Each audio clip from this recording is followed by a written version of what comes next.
Saudi अरब के राजा फैसल बिन अब्दुल अजीज आल सऊद की जीवनी। शुरुआती जीवन और शिक्षा। राजा फैसल बिन अब्दुल अजीज आल सऊद का जन्म 14 अप्रैल 1906 को रियाद में हुआ था। वह इब्न सऊद के तीसरे बेटे थे, जो आधुनिक सऊदी अरब के संस्थापक थे। उनकी मां तरफा बिन्त अब्दुल्ला अल शेख एक प्रसिद्ध धार्मिक परिवार से थीं, जिसकी वजह से फैसल को राजनीतिक और इस्लामी शिक्षा दोनों मिली। उनकी परवरिश सऊदी राज्य के सख्त माहौल में हुई और उन्होंने कुरान, इस्लामी कानून और अरबी साहित्य की पढ़ाई की। कम उम्र में ही उन्होंने सरकारी कामों में हिस्सा लेना शुरू कर दिया था। 13 साल की उम्र में उन्होंने अपने पिता के साथ ब्रिटेन की एक महत्वपूर्ण यात्रा पर गए। 16 साल की उम्र में उन्होंने असीर के गवर्नर के रूप में अपनी नेतृत्व क्षमता दिखाई। 1922 से 1923 तक, जो उनके पिता के उन पर भरोसे को दिखाता था। राजनीतिक उन्नति। 1926 में फैसल को हिजाज का वायसराय नियुक्त किया गया, जहां उन्होंने मक्का और मदीना जैसे महत्वपूर्ण क्षेत्रों की देखभाल की। उनकी अच्छी प्रशासनिक क्षमता की वजह से 1930 में उन्हें विदेश मंत्री बनाया गया, जिसके बाद वह सऊदी अरब के अंतर्राष्ट्रीय चेहरे बन गए। राजा सऊद के शासनकाल 1553 से 56 में फैसल ने राजकुमार और प्रधानमंत्री के रूप में काम किया।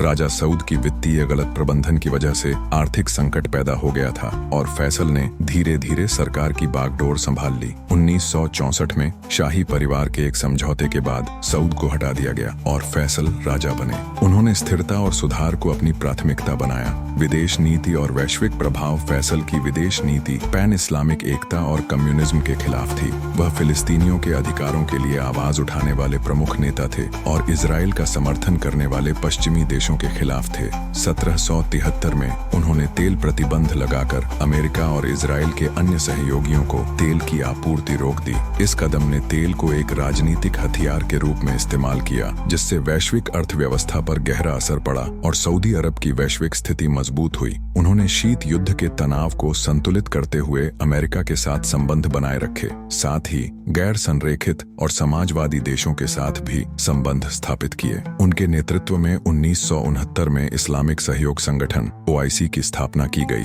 जिसने सऊदी अरब को मुस्लिम दुनिया के नेता के रूप में मजबूत किया। घरेलू सुधार। घरेलू मोर्चे पर फैसल ने सतर्कता से आधुनिकीकरण को अपनाया। उन्होंने बुनियादी ढांचे के प्रोजेक्ट शुरू किए, स्वास्थ्य सेवाओं का विस्तार किया और मुफ्त शिक्षा को लागू किया। उनके कार्यकाल में लड़कियों के लिए पहले सरकारी स्कूल खोले गए, जो एक बड़ा कदम था। हालांकि रूढ़िवादी लोगों ने इसका विरोध किया। प्रशासनिक सुधारों के जरिए उन्होंने मंत्रिपरिषद और नए मंत्रालयों की स्थापना करके सरकार को केंद्रीकृत किया। आर्थिक विविधीकरण के प्रोजेक्ट जैसे औद्योगिक शहर और कृषि सब्सिडी के जरिए तेल पर निर्भरता कम करने की कोशिश की गई। उनकी सरकार ने प्रगतिशीलता और इस्लामी मूल्यों को मिलाया, जैसे कि गुलामी को खत्म करना 1962 और मीडिया का विस्तार करना। हत्या और विरासत। 25 मार्च 1975 को फैसल को एक सार्वजनिक बैठक के दौरान उनके भतीजे फैसल बिन मुसाइद ने गोली मारकर हत्या कर दी।